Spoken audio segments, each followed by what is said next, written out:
Salama daoly ianao, faly miarabantsika. Andraso aloha relanceko kely ty ato amin'ny Facebook ty fa misy problema, aiza miala tsika? Salama salama tokoa. Miala tsiny fa reradreraka, tsy voamboatra ambakiny voamaso. Également ajouter à votre story.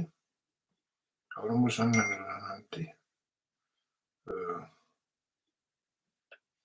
Za miala tompoko abandonné.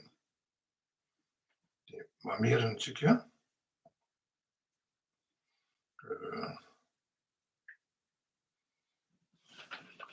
Za miala vetivety misy message nandrasa misy message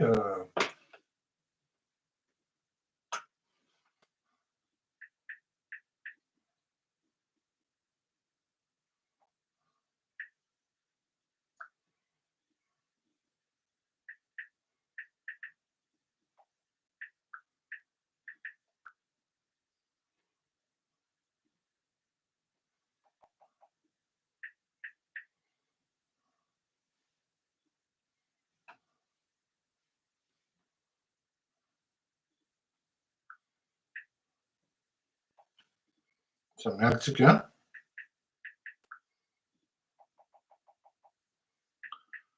Fanintsika androany satria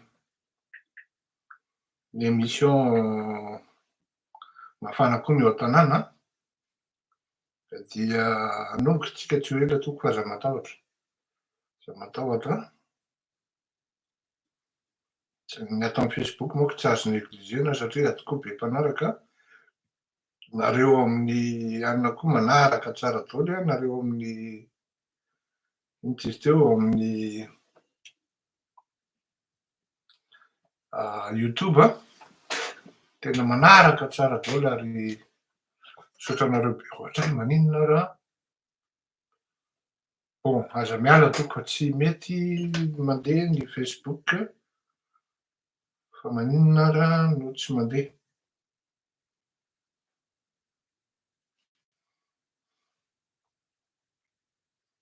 Bon,